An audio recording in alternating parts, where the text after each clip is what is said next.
बहुत समय पहले जब धरती पर विशालकाय पेड़ और पौधे थे, एक जंगल में टिरानो नाम का एक टायरानोसॉरस रेक्स टी रेक्स रहता था।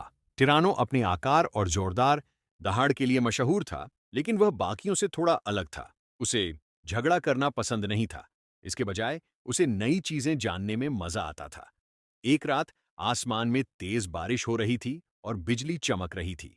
अचानक टिरानो ने दूर जंगल के बीच से एक चमकीली नीली रोशनी को गिरते हुए देखा।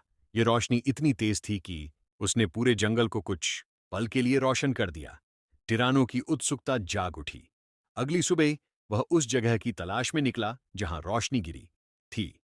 रास्ता मुश्किल था, लेकिन टिरानो ने हिम्मत नहीं हारी।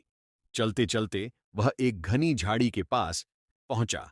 झाड़ी के पीछे एक छोटा गोल गड्ढा था और गड्ढे के बीच में एक पत्थर जैसी चीज रखी थी, जो अब भी थोड़ी थोड़ी नीली चमक रही थी। तभी पास के पत्तों में कुछ सरसराहट हुई। वहां भयभीत आंखों वाला एक छोटा शाकाहारी डायनासोर, जिसका नाम पैची था, छिपा हुआ था। पैची एक पैचीसेफालोसॉरस था और अपनी छोटी सी सींग वाली टोपी के लिए जाना जाता था। तुम यहां क्या कर रहे हो टिरानो? पैची ने डरते डरते पूछा। क्या तुम मुझे खाने आए हो? टिरानो मुस्कुराया।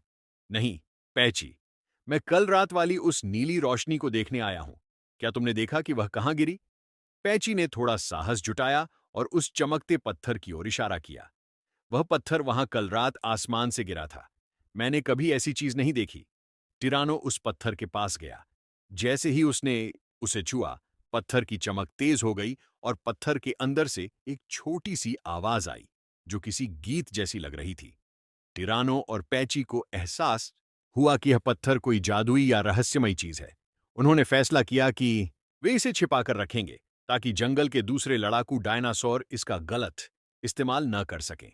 उन्होंने मिलकर अपनी अपनी शक्तियों का उपयोग करके टिरानो ने अपनी ताकत से और पैची ने अपनी छोटी सी खोपड़ी से मिट्टी हटाकर उस चमकते पत्थर को एक गहरी दरार में छिपा दिया और उसे बड़े पत्थरों से ढक दिया। उस दिन के बाद टिरानो और पैची अजीब दोस्त बन गए। टिरानो अब केवल दहाड़ना ही नहीं, बल्कि दोस्ती और रहस्य भी जानता था, और जंगल के नीचे वह नीले रंग का पत्थर चुपचाप चमकता रहा, जो टिरानो और पैची के बीच बनी एक अनोखी दोस्ती की निशानी बन गया।